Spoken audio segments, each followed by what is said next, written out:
Shalom Bapak Ibu Saudaraku yang terkasih, mari kita mendengarkan firman Tuhan. Mohon like dan subscribe. Tuhan Yesus memberkati kita semuanya. Jangan lupa follow akun saya, sebarkan ke teman-teman jika ini memang bermanfaat tentunya.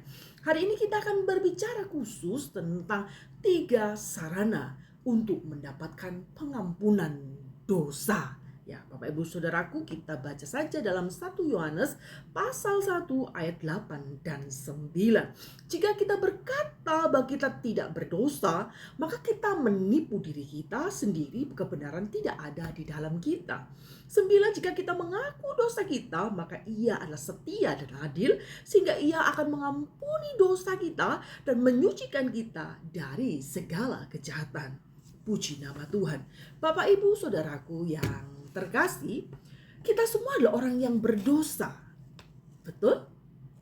Jika kita jujur dengan diri kita sendiri, kita seringkali merasa jijik. Mengapa ya kok kita ini selalu berbuat dosa? Padahal Tuhan sudah mengampuni, tapi kita terus saja kalah dengan kedagingan kita. Jika kita tidak tahan untuk melihat diri kita, dan kita sering menemukan mengapa sih kok dosa kita itu ya sulit gitu loh, begitu mengikat kita. Tetapi kita bersyukur ada yang namanya pengampunan dosa. Di dalam pengakuan imam rasuli, di dalam iman rasuli terdapat pengakuan tentang pengampunan dosa. Kita sadar sebagai persekutuan orang kudus, gereja bukan tanpa dosa loh. Kita orang-orang berdosa, tapi pada saat kita mengakui dosa kita, ya Bapak Ibu Saudaraku, ada pengampunan yang Tuhan beri. Bagaimana pengampunan dosa itu dapat kita terima? Alkitab secara konsisten mengajarkan bahwa pengampunan dosa bukan berdasarkan perbuatan baik. Ya Bapak Ibu Saudaraku, jika ditimbang antara perbuatan baik dengan perbuatan jahat yang kita lakukan, sampai kapanpun kita tidak akan pernah mendapatkan pengampunan dosa. Ya, karena kejahatan kita begitu besar ya Bapak Ibu Saudaraku. Kita bukan hanya pasif di dalam kekristenan, berarti tidak melakukan perintah Tuhan. Oh, salah tentunya ya Bapak Ibu Saudaraku, kita juga harus aktif. Tapi kadangkala kita ini aktif melanggar perintah Tuhan gitu loh. Kita ini selalu aktif melanggar perintah Tuhan. Bahaya kan? Kita menabrak larangan Tuhan. Kita hidup dipenuhi dengan dosa sehingga tidak mungkin kita mendapatkan pengampunan dengan perbuatan baik kita. Alkitab mengajarkan bahwa pengampunan didapat melalui pengorbanan Kristus di kayu salib yang mati untuk kita. Kristus sudah membayar lunas semua dosa kita, mati dan bangkit. Ya, Bapak Ibu Saudaraku, menyediakan tempat di surga. Itu jaminan kekal buat kita orang yang percaya. Tapi apakah berarti kita tidak perlu melakukan apapun di dalam kekristenan? Oh tidak, kita tetap melakukan sesuatu, tetapi bukan berarti perbuatan baik itu menentukan kita mendapatkan pengampunan, ya. Ingat, perbuatan kita hanyalah instrumen atau sarana sehingga pengampunan Kristus di atas kayu salib bisa diaplikasikan di dalam kehidupan kita. Jadi bukan tindakan kita yang menentukan pengampunan tentunya, tetapi itu anugerah Tuhan semata. Ya, Bapak Ibu Saudaraku, Allah telah memberikan 3 sarana dalam agar kita dapat menerima pengampunan dari Tuhan. Apa sih 3 sarana itu? Yaitu yang pertama, sarana yang pertama adalah iman. Di dalam khotbahnya kepada Kornelius, kisah 10, Petrus mengatakan bahwa Yesus sudah dinubuatkan oleh para nabi.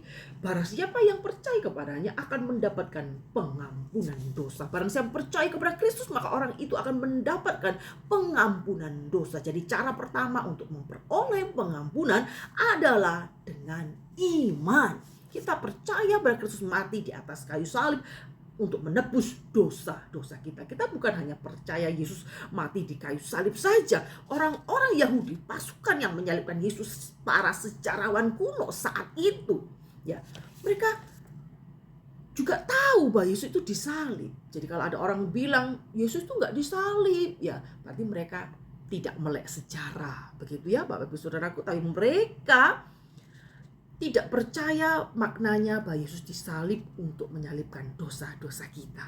Ya, kita beriman bahwa Yesus bukan cuma mati di kayu salib, tapi kita juga percaya maknanya, yaitu dia mati untuk menebus dosa saya dan saudara. Begitu ya. Sarana yang kedua yang perlu kita tahu adalah melalui pertobatan. Masih seputar khotbah Petrus di hari Pentakosta, kalau kita ingat kisah 2, Petrus memberitakan firman Tuhan dan secara panjang dan lebar dia menceritakan bagaimana Allah bekerja dari perjanjian baru sampai dari perjanjian lama, maksud saya, sampai ke perjanjian baru. Ya, kebangkitan Yesus. Lalu kepada semua orang-orang Yahudi dia mengatakan, bertobatlah dan berilah dirimu dibaptis untuk pengampunan dosamu. Maka engkau akan memperoleh kasih karunia dari Roh Kudus untuk mendekatkan diri kepada Tuhan. Bertobat di sini artinya kita perlu sadar, bertobat itu menjauhkan diri dan melarikan diri dari dosa.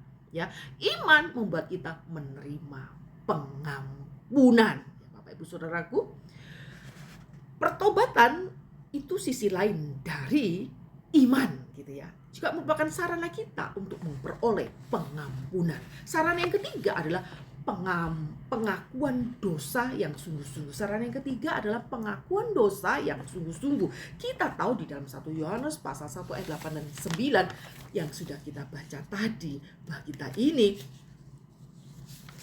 orang yang berdosa, kan?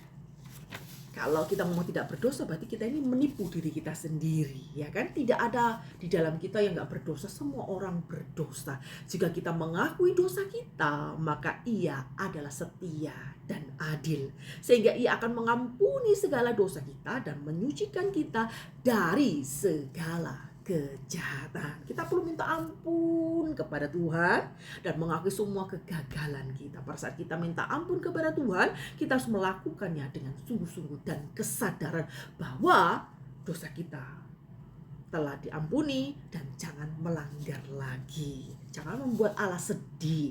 Tapi pada saat kita minta ampun, kita juga minta dengan keyakinan bahwa kita tahu bahwa korban Kristus di atas kayu salib sekarang dan yang akan datang sudah lunas dibayar. Maka setiap kali kita berdosa, kita datang di dalam doa menangisi dosa-dosa kita dengan sungguh-sungguh, maka kita datang dengan gemetar di hadapan Allah sebagai hakim. Tetapi kita juga menghampiri Dia sebagai Bapa yang mengasihi kita. Kita bukan karena kebaikan kita, tetapi karena kebaikannya yang sudah dinyatakan di dalam Kristus Yesus. Jangan lupa ya Bapak Ibu Saudaraku, jangan suka jadi orang Kristen yang bertobat yang berpura-pura. Hari ini bertobat, besok umat lagi. Ingat Bapak Ibu Saudaraku bahwa iman itu membuat kita menerima pengampunan. Pertobatan sisi yang lain itu sarana kita untuk memperoleh pengampunan. Jadi kalau mau bertobat harus bersungguh-sungguh dan jangan lakukan lagi. Ya, Bapak Ibu Saudara perlu tahu bahwa Yesus mati untuk kita.